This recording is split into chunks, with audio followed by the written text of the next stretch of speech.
Hello, guys. How y'all doing today? Okay, just kind of raise it up just a tad bit.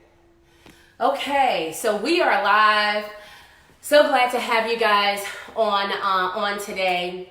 Had some technical difficulties. We're good.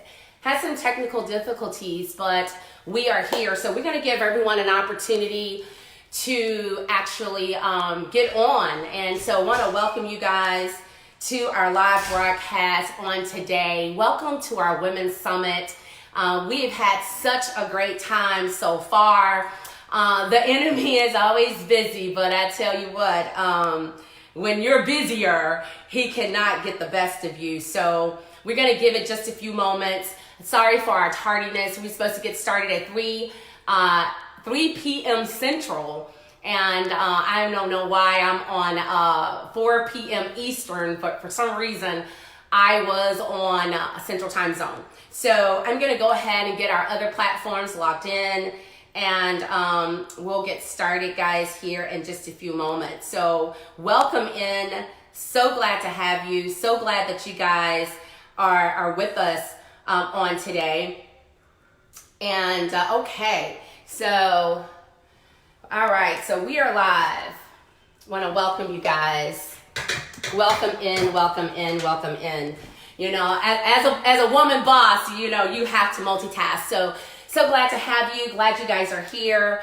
Welcome to our Women's Summit. We'll be doing this one more time today, and of course we'll do it again on tomorrow. But my name is Twiler Portis, and I'm going to be sharing with you guys today I believe a message. Hopefully it'll bless your life. Hopefully you have your pen and your notepads so that you can take some notes should you want to jot some things down. And so I'm going to be looking in a couple different directions.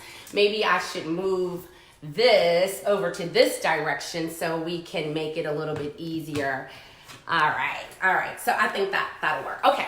So again, my name is Twiler Portis, and I'm going to be sharing with you guys how to find strength when you're in a crisis. How to find strength when you're in a crisis. And, you know, I can tell you that it comes with a lot of support. It comes with a lot of wisdom. It comes with a lot of understanding. You know, one of my philosophies has always been that, you know, life will knock you down, but as long as you can look up, you can get up. And that's really, that's been a mantra for me for a number of years. I actually, you know, I kind of started off I wasn't supposed to be here, right? I wasn't supposed to be here. And so what does that really mean? You know, my mother got pregnant with me when she was 14 years old. And so if you're watching this broadcast, you could have been a teenage mother. Maybe people told you that you wasn't going to make it, and that you were too young to be a mom. And that's really how my grandmother felt. You know, my mother got pregnant with me, she was 14, and my grandmother shipped her to New York to stay with her older sister. And it was at that time that my Aunt Lola was preparing for another family to adopt me. And my mother was 14, but man, she was so sharp. I guess that's where I get my smartness from. I'm joking, but I'm serious. And but my mother knew something was up. And as that family was coming, you know, over, that husband and wife, to visit with her and to make sure she had food and make sure her nutrition was right, my mom said, something is not right.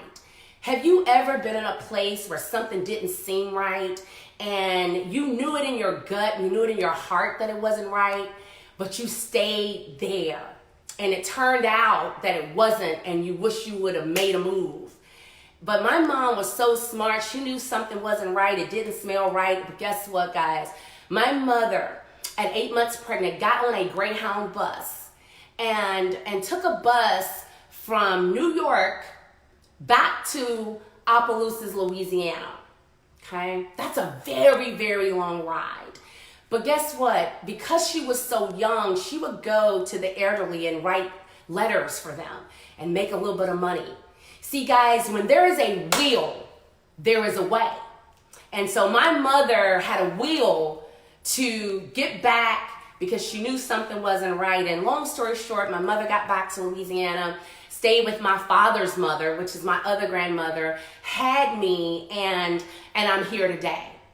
So I knew early on that, you know, that there was some challenges and there was some circumstances. And because my mother was an overcomer, and because she showed me how to be an overcomer, I knew that I was destined to win. I was destined to overcome.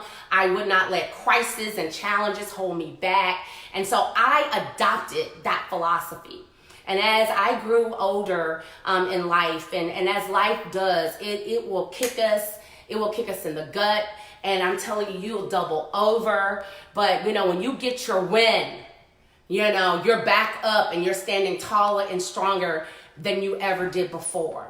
You know, fast forward, you know, as a young chocolate girl, you know, living in Louisiana, you know, everybody is fair skinned with good hair. And boy, I was just the opposite. I was dark skinned with coarse, thick, long hair, and, you know, all of these things that I wanted to be a part of, like, you know, various, you know, queens, and I wanted to be a part of the debutante. I wanted to do all these things, but, you know, because of the color of my skin, I didn't get chosen.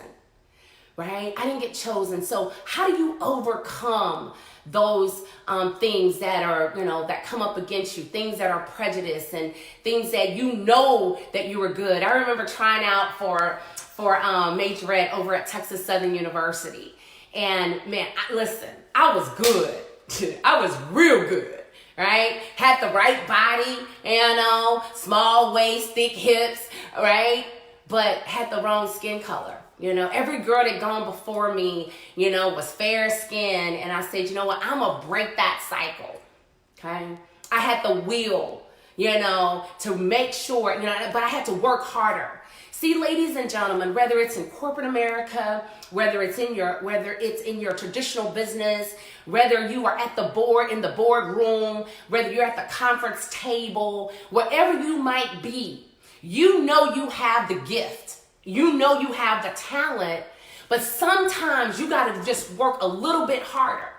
And so sometimes it's designed to see how bad do you want it? How bad do you want it? How hard you'll work for it? See, I knew that I had to work harder than the average because I wasn't the average. You know, I didn't look like everybody else.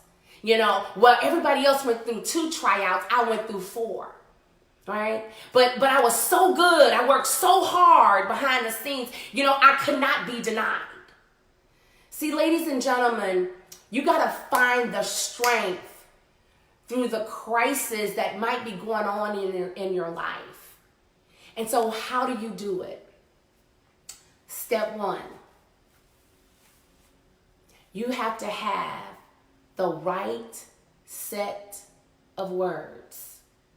What are the words that you speak to yourself? See, I've got a set of words right here that, you know, I like to talk about. You know, I read all types of affirmational books. I write all types of affirmations, you know, in my calendar, in my journal, right? So that I have the right set of words. See, when they say, Twiler, you can't, then I can say, Twiler, you can.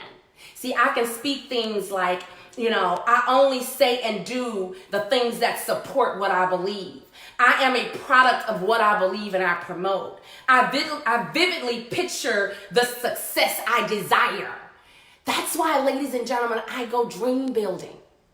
See, that very house that I'm in today, the 5,000 square feet, the sitting on the lake with the balcony and the pool. See, I saw that in my vision. I went and I dream build. Tell me his phone's about to die. I dream build, guys, so that I could see it in my mind's eye. And then I could have it with my physical eye. So the number one thing that you have to do to find strength when there is a crisis is that you have to have a set of words, right? A set of affirmations that you speak over your life, right? I am an overcomer. My belief in myself and what I promote is contagious and easily to adopt to those that I lead. See, I already knew I was going to be a leader.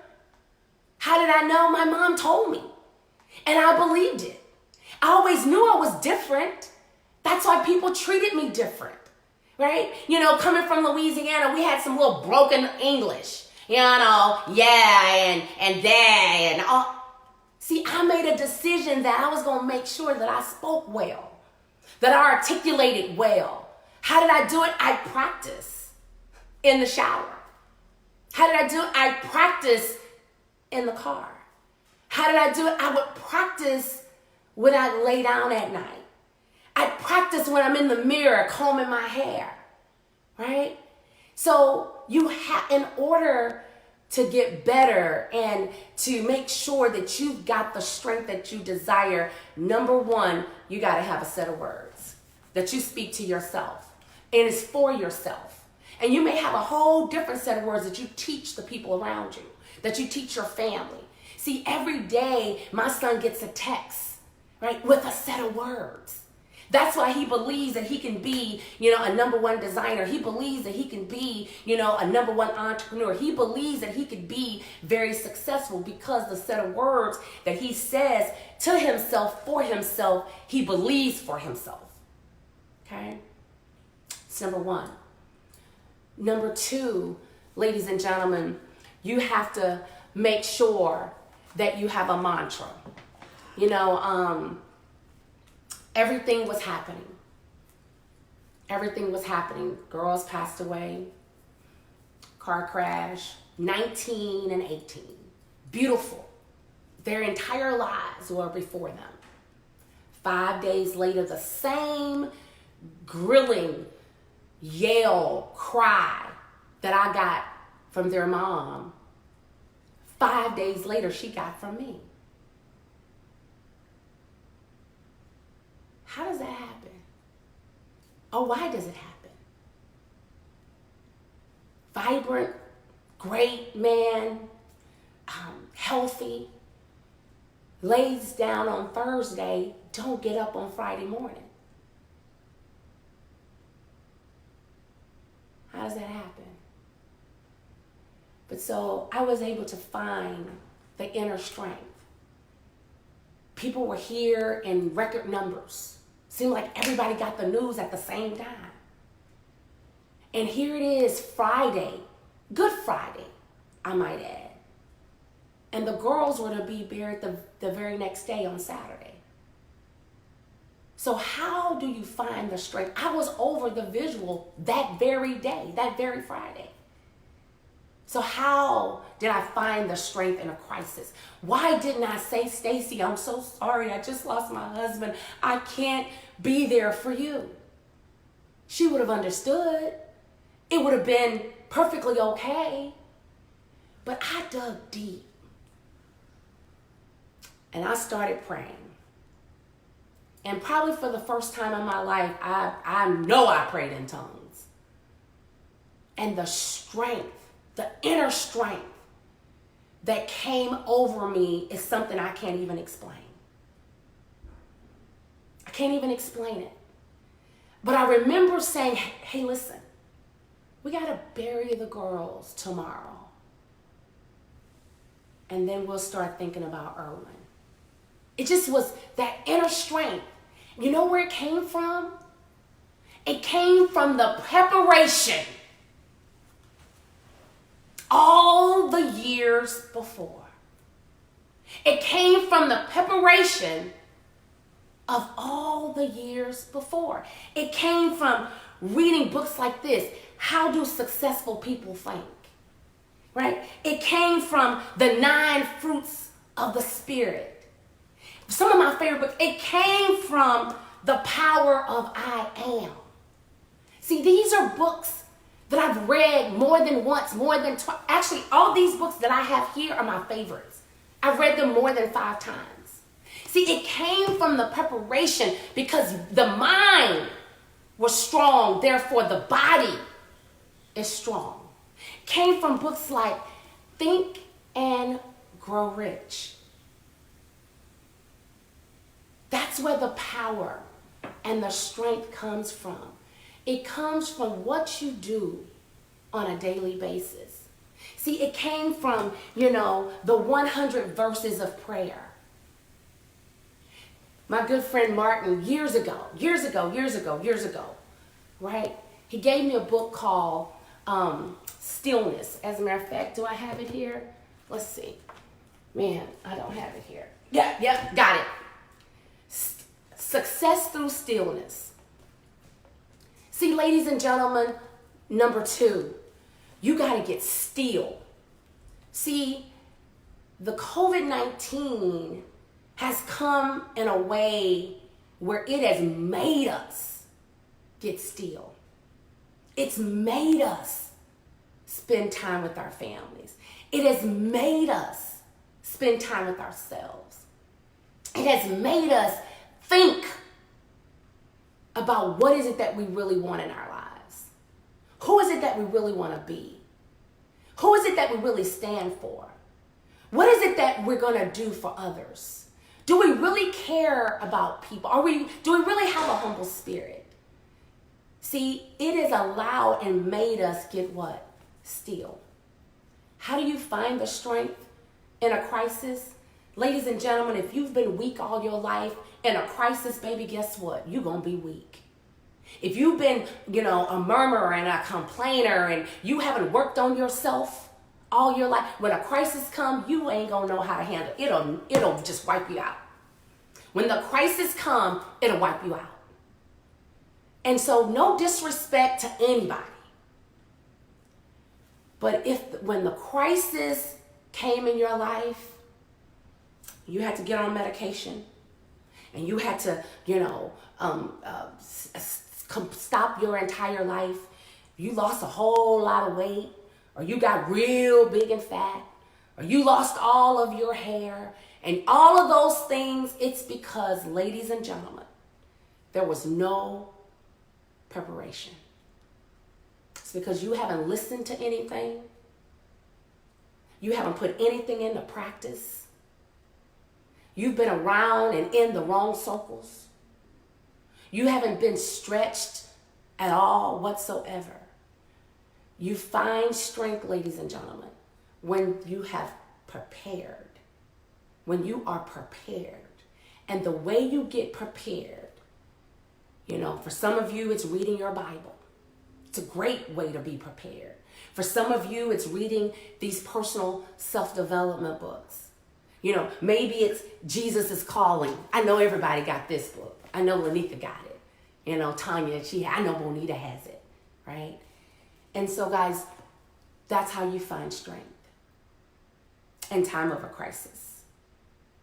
Because you have been made to be strong. You had your set of words that you speak. Can't nobody tell you nothing about you because you already know everything about you. You got your mantra. When my late husband went on to be with the Lord, I had one mantra. One. To be absent from the body is to be present with the Lord. That was my saving grace. Why? Because I told myself. That's your saving grace. Then I went on to go through a terrible, breakup with a business partner and a friend. I had to go through lawsuits and all types of things that actually dealt with my financial state. But guess what? I showed up to every event, smiled, stood tall, helped people, worked throughout that entire process as if nothing was going on, when it was a freaking crisis behind the scenes. Everything was falling apart. But guess what? I was prepared. Okay? I understood. See, sometimes people look at you on the outside and say, she's meek and mild and, she's funny and, she's a nurturer and she loves people. And I do. But baby, behind that pretty face or that ugly face, whatever you want to call it, is a woman who's prepared. who's studied and who's very smart and very connected. See, ladies and gentlemen, when the way that you find the strength through a crisis is that it's deep down and it's there already, and you can pull it up when that crisis comes. See, when that came, that was a whole different animal, whole new type of crisis. Okay? But because I knew I was prepared, I had the skill, I had the people who could help me through that, right? I could collaborate with various attorneys and people who really cared about me that just didn't want my money. And guess what? Was able to go through that crisis. I was able to go through it. And here we are, right dab in the middle of COVID-19. Some people are very afraid. Some people, the crisis has hit their homes. Some people are having to go out into the crisis every day to do their jobs, to earn their money. Some nurses are having breakdowns. Some nurses have committed suicide because they're in a crisis. And unfortunately, they're unprepared. Yes, it's a horrific virus. Most of us were unprepared because we've never experienced it before. But ladies and gentlemen, when you are prepared, it makes all the world of a difference. Okay? Make sure you have your set of words. Put them together. Say only about you what God says about you. Number 2, make sure, ladies and gentlemen, that you sharpen your skill and that you have the right people in your arsenal. So when the crisis comes, that you're able to call on those who got your answer and not your problem. See, I've never been through a lawsuit before, but I was able to call on people who could walk me through the process, and I was able to get to the other side. Just last Tuesday, I lost my favorite aunt, who was positive of COVID-19, had some other challenges. And now there's another crisis. We can't see her. We can't give her the proper burial or funeral. No one can come from Louisiana, all of our family. We can't be with my cousin Ingrid and her brother, my other cousin Charles. It's a crisis. But what do? Do I fall apart? Oh, it's not fair. It's not right. It's not. And it's not. It's not. But what I did was I pulled out all the photos. Because see, a lot of times where I sent my mom on these vacations, I had my aunt. I took care of one of my aunts to come as well. So I went through those things. How do you find strength? I went through the photographs. And I remember all the great times we had. All the life lessons she taught me. She was very smart, and we used to always tease her because she knew stocks and she had good credit when everybody had bad credit. And, and she was very, very structured. She was a registered nurse for over 30 years. And so I found the strength through the memories.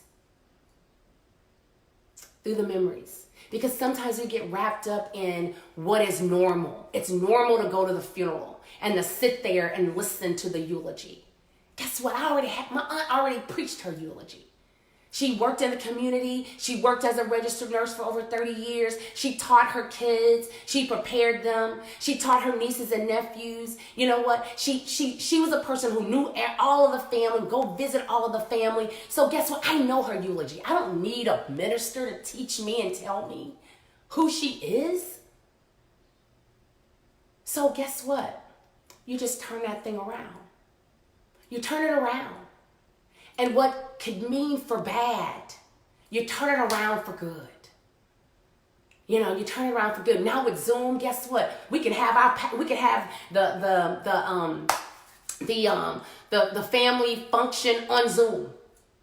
Everybody cook their own meal at home and come together on Zoom and can't even think about what is it. I wanted to say Passover. It's not called Passover. Somebody help me. Y'all know what I'm talking about. Okay? So guys, listen. You have to build your inner strength. You've got to build your inner strength. Because if you don't, you won't be good for yourself, you won't be good for your family, and you won't be good for the people that are looking to follow you as a leader. Everything that you do in life, everything, from your personal success to your business success, and I'm not talking about money, I'm talking about just your successful life, loving yourself, being happy with who you are and what you bring to the table. It has everything to do with how have you prepared yourself and your life throughout the years. And if you haven't done that, it's not too late. See, you ain't got nothing but time right now. You can start today. Start building your inner strength in your mind. People go crazy because they've not built their inner strength. Tell yourself all the good that you need. Because here's what I know. You've got every gift and talent and tool that you ever need to do any and everything that you want to do. You've got it. You know how I know? Because God gave it to you. And when you don't use those talents, you know what happened to them. They fall away. There's been some talents I haven't used in a while, and I'm rusty. But now we've got time for us to get still, to put our set of words together. We've got time to read. Or find your favorites. If you're not an avid reader, put it on an audio and listen to it while you're making breakfast for your family, while you're cooking dinner for your family. Listen to it when you lay down in bed for the first 15 minutes before you fall asleep. You know, get in a circle of people that will stretch you, that will help you grow, that will help teach you. You teach them and they teach you. Understand, ladies and gentlemen, as long as you can look up, I promise you, you'll get up. You know, you're not up forever. Guys, I have had some great success throughout my career. And a lot of that success I lost. And I understand that you are not up forever. You're not up forever, but you are not down for long. So if you're feeling down right now, know that it is not for long. There is light at the end of the tunnel. God loves you with his whole heart. Your family loves you. Your family needs you. And so it's time for you to stand up. Stand up. It's time for you to stand up and shine bright like a diamond. Stand up and shine bright like a diamond. Okay? I know you can do it. You know, you got this. You got this. Girl, listen, you got this. Boy, if you on here, you got this. This world is so full of surprises. But you know what? When I look around at certain people, it's really, and I say this with the most humblest heart, it's really almost business as usual. You know why? Because they were prepared. They were prepared. A lot of those people, they were able to pay their rent today because they were prepared. A lot of people who loved ones was stricken sick, you know what? They were able to take care of them with energy and strength and tenacity. They were able to impart, you know, good thoughts into their minds. You know why? Because they were prepared. They were prepared. And so let's get prepared, people, for any curveball that's thrown our way. If you mentally sound and strong up here, then everything else is going to go with it. And that only happens when you work on it. Strengthen your mind, read, get in right circles, you know, say the right things with your mouth. Don't speak ill of others. You know, only say what you want to happen in your life. And when you believe it'll happen, guess what? It will. So guys, thank you so much for being on. I know I'm probably over time, but I love you. I love you. I love you. And you too. I love you guys. I want the best for you. I want the best for your families. And I want the best for each and every one of you. So let's go out here. Let's lock arms, ladies. You know, let's lock arms, men. And let's show the world who we are. At 8 o'clock. 8 o'clock Eastern Standard Time. 7 o'clock Central Time. Baby, you better be ready. We've got a woman who's responsible for this Women's Summit, who is bad to the B-O-N-E, honey, to the bone, okay? She is a rock star. That's the first word came to my mind. She's a rock star. She's got 6 beautiful girls. She's got a dynamic husband. Man, listen, she's got some wisdom that she's going to lay on you. She's a millionaire mom as well. And she is just a flat out rock star. So you want to be right back here on both these pages, this Instagram page, this Facebook page, and hear from the founder of the Women's Summit. She's going to share some things with you guys on how to be, I think it's how to be a money magnet. You know, I might be wrong, but she do know how to be a money magnet. And I just love her so much. We've spent a lot of time together. We've really gotten to know each other so much throughout the course of these last 2 years. And I have a great time when I'm hanging around her. And she's definitely somebody who's in that circle that stretched me and helped me to grow. So 8 o'clock Eastern, 7 p.m. Central. Be right back here, okay? Goodbye, everybody. Have a great day. God bless you. Bye for now.